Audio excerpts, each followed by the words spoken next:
Hi, my magical creatures. Okay, so today's video is a crazy story time video. I was really planning, debating, like, should I even talk about this? But honestly, I think I should tell my story, and I think I should educate, girls like me on what not to do. And, so let's get into the story time. Okay.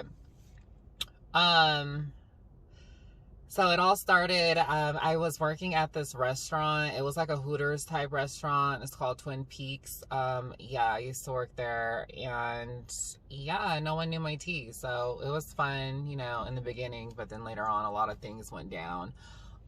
So with that said, there was this fine man that would come in during the games, because we would have like fight nights where there was just like MMA fights on pay-per-view, and so the whole restaurant would be packed, and I would see him, and he would be there on fight nights. So we're gonna call him Jonathan. Jonathan was fine. This man was tall, muscled, tatted up. Oh, he was good looking, and he knew he was good looking. So he, he flirted, he said hey to me or whatever. And I was like, hey. And then so I ended up not seeing him again. And then the next time I saw him a month later. And so he came back, and then I saw him. I was looking at him, he was looking at me, and then he said, "What's up, girl? I know you looking at me and all that stuff. Like, what's up with you?" And I was like, "I'm good." So, yeah. So I ended up giving him my number, and so we were texting, on and off, and then we met up. And this guy was in prison. Okay, I didn't know until like I actually went out with him, and it was so sketch. And I'm gonna get into that. So after he invited me out on a date or whatever, his friend, there was two of his friends in the truck, and I was really debating, like, should I even like get in the truck at this point, because I was really like, whoa, like they don't know I'm trans, and then on top of that, I don't even know them. I hardly even know him, but I was really desperate, and this man made my heart like beat really fast. Like every time I saw him, my heart would just automatically start beating really fast, and no man has made me feel like that in a really long time. So that's why, I was so dumb, and I got in the car. So I got in the truck. I ended up going to his place, got in the truck, and then so his two homeboys was sitting in the front seat, and then me and him were in the back. And then he basically took me to the bar, all romantic, and he got me a drink, and then he got a big old beer. And then after that, I ran into some of my old colleagues from college, and I was introducing them to him, and he couldn't really relate. So the way he would talk was very vulgar. When he was like talking to his friends, his homeboys in the front seat, he was just like calling females like bitches. Like, yeah, I was in a Mustang with two bitches in the back. And then I was like, what? So I just asked him, I was like, so like, who were you with in the car? Because I want to know what happened too in the story. He's like, oh, I was in the car with two females. And I was like, oh, okay. And then all of a sudden, we go to this ghetto ratchet ass, like, so after the bar, we go to this ghetto ratchet ass, like, it looked like a storage unit place. And it was like, I'm just gonna say, I was the only light-skinned girl there, okay? And I did not fit in at all, okay? He did not tell me this is where we were going, because if not, I would have left my hair, more textured. I would not been dressed down. Like, I don't know. I just felt kind of out of place. So you just see a whole bunch of girls walking around with ass shots, big booties, twerking on this stage, and then got some wannabe rapper guy. So it was just like a lot, and a lot of girls were just giving me issues, a lot of problems, and they were just kind of giving me dirty looks. But then when they saw me with Jonathan, they were like, oh damn, because Jonathan was fine, okay? He was a fine catch, and he knew he was fine, okay? So I think I had like a couple of drinks, and then like I was about to like go off on one of his friends, because his friend was just being so rude and disrespectful. And what happened. He was just saying, like, don't do it, because there was a lot of girls looking at me, and I guess they wanted to, like, fight me or whatever.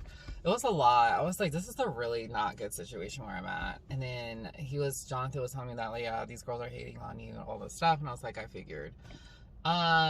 Yeah, so it was just, like, really, it was just a bad environment. So after that, he basically was just saying things like, so I ended up finding out he was in jail. He was in prison. You know, I don't know exactly what he did, but he said he got locked up for selling drugs or whatever. And I was like, okay. So then he had like 2 tattoos of like these 2 females' names. And I said, what is that? And he said, what does it say? And I was like, you know what? I said the 2 names, and then he was like, yeah, I have 2 daughters. And I was like, okay, you know, I ain't tripping off that. But he really thought, you know, he was going to get some.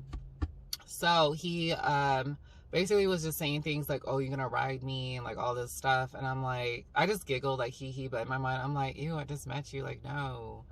So, anyway, so after the Ghetto Ratchet concert that we went to, and you know, me saying that, I'm not trying to like be offensive towards anyone, you know, I just say that because it was just really like, it was just really underground. It just was really dangerous, and it was just really like, there was trash everywhere. It was not a safe environment, and the people there were very just ghetto, and that's just how I feel.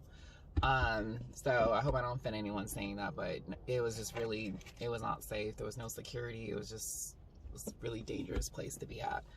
But back to the story. So basically, long story short, you know, I'm buzzed. I've been drinking. He's been drinking. Well, I don't know. Maybe he can handle it because he was a big guy. So we get back in the truck, and then he basically is like, so he wanted basically to have sex with me, and I literally was like, whoa. So I basically, you know, oh, now I remember. So this is kind of where I messed up at, but I was really buzzed. But me and him was like, you know, I was dancing on him, you know, we was at the concert place, and, you know, I was just dancing on him. So I turned around and I groped him or whatever, but I was just like drunk. But then he tried to grope me back, and this was back when I still had a penis, okay? So I was just like, oh my God. He tried to touch me, and then I said stop, and then he's like, no, come here, like, let me feel. And I was like, no. And I was like, I'm on my period, I don't feel good. And then he basically was like, okay. And so we go back to the truck, and then that's when he thought he was gonna get some punani, and I basically was like, oh, I'm on my period, like, nah. And then he just was a complete dick to me. So he ended up sitting on the other side of the truck while I was sitting on the other side. And then his friend started laughing in the front seat. And then because he's used to girls throwing panties at him, okay, dropping them panties. But with me, I was just kind of already had enough of him. The way he was just treating me the whole night was just very just not romantic. And, you know, he just could really, I feel like, gave a fuck about me. So basically, I just went off on him. I said, how dare you? All of a sudden, now you don't want to, like, hug me or put, you know, like, you don't want to touch me anymore. So now you sit on the other side because you mad because, well, I'm on my period and you can't get some. Like, really? Really? And then I just kept going off on him. And then he flipped out, and then basically was like, you better not, he called me the N-word. So he's like, you better not be no. And so I was like, gagged. I was literally like, I just got my face done. I just had my facial feminization surgery. Like, what does he mean? So he said, I will punch you in your mother face. You better not be no.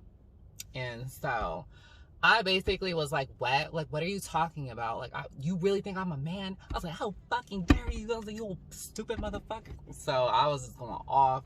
And then he basically was like, let me see down there. And I said no. And so I was just like, oh my God. Like, I was oh my God. I was like in a truck on the freeway with 3 big old guys in the car. Oh my God. I was so scared. I thought I was going to die. And so thank God I just said, let me out. I literally said that. I said, let me out. And then basically the guy got off on the exit, and then he dropped me off back at where we were at the bar. And then I actually but the thing was, so Jonathan, when we were getting out the truck, Jonathan was like, do you have money for Uber or whatever? And then I basically was like, don't even worry about it. And then I got out the truck and I walked my own way. And then him and his friends were laughing or whatever. And I just left. And I literally was very upset. I had my feelings hurt. I cried.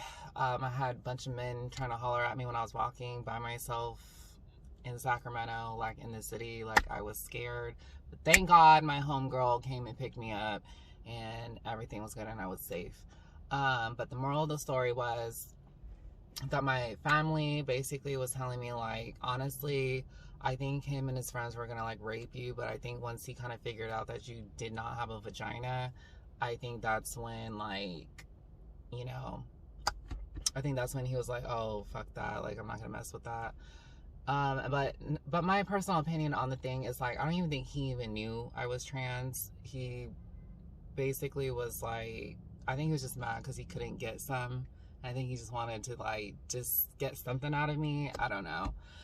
But I just felt like that was a crazy, crazy, crazy story time. And I thank God that I'm safe and that, like, nothing bad happened to me. And I've never did no mess like that ever again. So, with that being said, if you're desperate for a guy, because I'm gonna be honest, I was desperate and that's why I got in that truck. But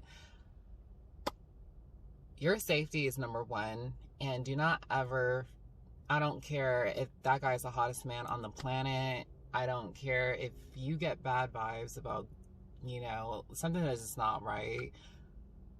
You gotta go with that. If he truly liked you and respected you, he would have found out another way to, you know, make you feel comfortable. And this guy did not do that for me, you know. So I just share this story. I hope the story reaches out to anyone that is going through that, or, you know, maybe put in a situation like that, and take my lessons and learn from that. But yes, until the next video, stay magical.